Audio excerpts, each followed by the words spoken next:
সংস্কারের গতি ঠিক করবে, নির্বাচন কত দ্রুত হবে জানালেন ইউনূস। গভীর রাতে উপদেষ্টারা হাজির, হাসপাতালে ফিরলেন আহতরা।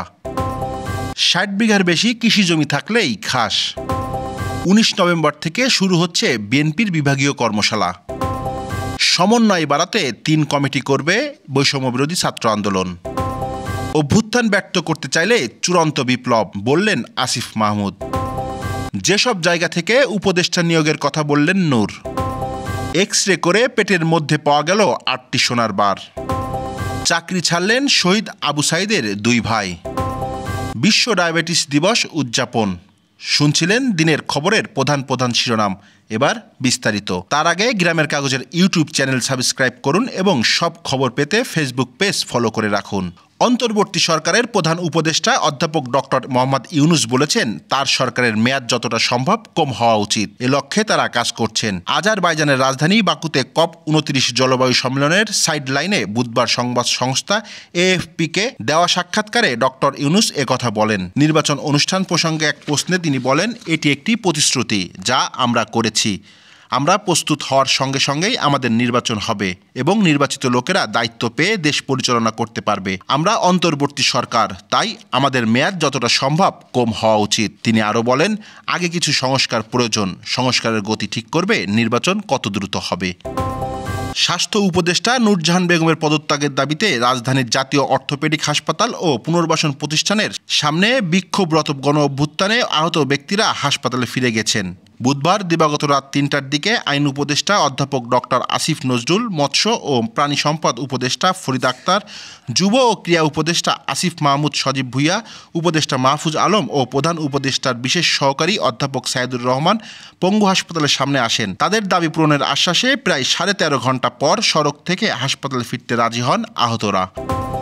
একজন ব্যক্তি বা তার পরিবার ৬০ বিঘার বেশি কৃষি জমির মালিক হতে পারবেন না। ৬০ বছর ধরে আইনে এই বিধান থাকলেও কোনো সরকার বাস্তবায়ন করেনি। ভূমি সংস্কার আইনের এমন বিধান বাস্তবায়ন করতে যাচ্ছে অন্তর্বর্তী সরকার। ৬০ বিঘার বেশি কৃষি জমির মালিকদের চিহ্নিত করার কাজ আগামী ডিসেম্বর মাস থেকে শুরু হচ্ছে। একজন ব্যক্তি কিংবা কোনো পরিবারের অধীনে কী পরিমাণ জমি রয়েছে তা চিহ্নিত করার নির্ভরযোগ্য ব্যবস্থা এখনো সরকারের কাছে নেই। প্রাথমিকভাবে অনলাইনে ভূমি উন্নয়ন কর দেওয়ার ব্যবস্থার মাধ্যমে জাতীয় পরিচয়পত্রের ভিত্তিতে সীমার অতিরিক্ত জমির মালিকদের চিহ্নিত করার জন্য কাজ শুরু হবে বলে জানিয়েছেন মন্ত্রণালয়ের কর্মকর্তারা।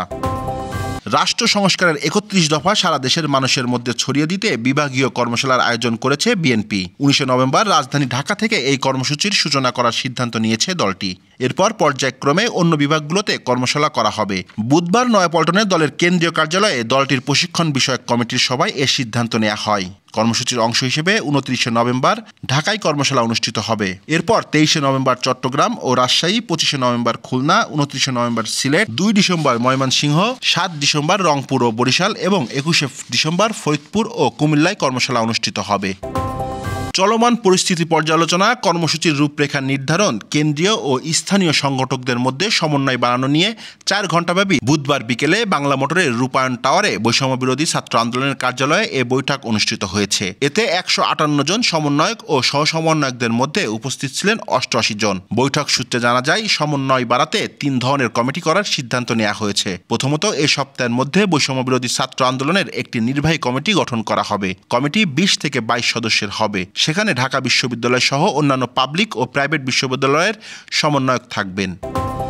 ছাত্র জনতার গণ অভ্যুত্থানকে যারা ব্যর্থ করতে চাইবে তাদের বিরুদ্ধে চূড়ান্ত বিপ্লবের ডাক আসবে বলে হুঁশিয়ারি দিয়েছেন যুব ও ক্রীড়া উপদেষ্টা আসিফ মাহমুদ। মৌলানা আব্দুল হামিদ খান ভাসানীর ৪৮তম মৃত্যুবার্ষিকী উপলক্ষে বুধবার বিকেলে টাঙ্গাইলে মাওলানা ভাসানী ও নতুন বাংলাদেশ শীর্ষক আলোচনা সভায় এ হুঁশিয়ারি দেন তিনি। এরপর নিজের ভেরিফাইড পেজে সেই বক্তব্যের একটি ফটোকার্ড শেয়ার করেন আসিফ মাহমুদ। অন্তর্বর্তী সরকারের উপদেষ্টা নিয়োগ নিয়ে আলোচনা যেন থামছেই না। চট্টগ্রাম বিভাগ থেকে বেশিরভাগ উপদেষ্টা নিয়োগ দেওয়ায় অন্যান্য বিভাগ থেকে চলছে আন্দোলন। এবার এ বিষয়ে মুখ খুললেন গণ অধিকার পরিষদের সভাপতি নুরুল হক নূর। বুধবার রাতে সামাজিক যোগাযোগ মাধ্যম ফেসবুকে এক পোস্টে তিনি বলেন, ঢাকা বিশ্ববিদ্যালয়ের পাশাপাশি এই গণ অভ্যুত্থানে উল্লেখযোগ্য ভূমিকা পালনকারী জাহাঙ্গীরনগর, রাজশাহী প্রাইভেট, জাতীয় বিশ্ববিদ্যালয় ও 7 কলেজ থেকেও একজন করে উপদেষ্টা নেওয়া হোক। এর আগে অন্তর্বর্তী সরকারের উপদেষ্টা পরিষদে বৈষম্য হয়েছে দাবি করে বিএনপির সাবেক সংসদ সদস্য ব্যারিস্টার রুমিন ফারহানা বলেছেন, 24 জনের মধ্যে একটি বিভাগ থেকেই 13 জন এসব বিষয় চোখে পড়ে। গত মঙ্গলবার এক টেলিভিশনের সম্পাদকীয় অনুষ্ঠানে এসব কথা বলেন তিনি। খুলনায় 8 পিস স্বর্ণের বারসহ আব্দুল আওয়াল নামে এক যুবককে আটক করেছে পুলিশ। বুধবার দিবাগত রাতে নগরীর সাচিবুনিয়া এলাকা থেকে তাকে আটক করা হয়। তিনি কুমিল্লা জেলার চান্দিনা উপজেলার ভদরপুর গ্রামের খলিলুর রহমানের ছেলে। লবণচড়া থানা পুলিশের ভারপ্রাপ্ত কর্মকর্তা তৌহিদুজ্জামান বলেন, পুলিশ জানতে পারে স্বর্ণের একটি চালান ঢাকা থেকে খুলনা হয়ে সাতক্ষীরা সীমান্তে যাবে। এমন সংবাদের ভিত্তিতে লবণচড়াধীন সাতবুনিয়া মোড় এলাকার শেফা মেডিকেলের সামনে চেকপোস্ট বসানো হয়। এ সময় ঢাকা থেকে সাতক্ষীরাগামী একটি বাসে তল্লাশি চালিয়ে আব্দুল আওয়ালকে আটক করা হয়েছে। বসুন্ধরা গ্রুপের দেওয়া চাকরি ছেড়ে দিয়েছেন বৈষম্যবিরোধী ছাত্র আন্দোলনে নিহত শহীদ আবু সাঈদের 2 ভাই। ব্যক্তিগত কারণ দেখিয়ে চাকরি থেকে অব্যাহতি নিয়েছেন তারা। মঙ্গলবার ইমেলে এবং ডাকযোগে সংশ্লিষ্ট কর্তৃপক্ষের কাছে চাকরি থেকে অব্যাহতি নেয়ার বিষয়টি অবগত করে তারা দুজনে পত্র পাঠান। গত মাসের 9 অক্টোবর আবু সাঈদের ভাই রমজান আলীকে বাংলাদেশ প্রতিদিনের রংপুর ব্যুরো অফিসের জ্যেষ্ঠ নির্বাহী এবং আরেক ভাই আবু হোসেনকে টিভি চ্যানেল নিউজ 24-এর রংপুর ব্যুরো অফিসের জ্যেষ্ঠ নির্বাহীর পদে নিয়োগ দেয় বসুন্ধরা গ্রুপ। 14 নভেম্বর বিশ্ব ডায়াবেটিস দিবস উপলক্ষে বৃহস্পতিবার সকালে বালিয়াডাঙ্গায় ডায়াবেটিস সমিতি ও আহাদ ডায়াবেটিস অ্যান্ড হেলথ কমপ্লেক্সের উদ্যোগে র্যালি অনুষ্ঠিত হয়। এরপর সংক্ষিপ্ত আলোচনার মাধ্যমে অনুষ্ঠান শেষ হয়। এই ছিল দুপুরের আয়োজন। সাথে থাকার জন্য ধন্যবাদ।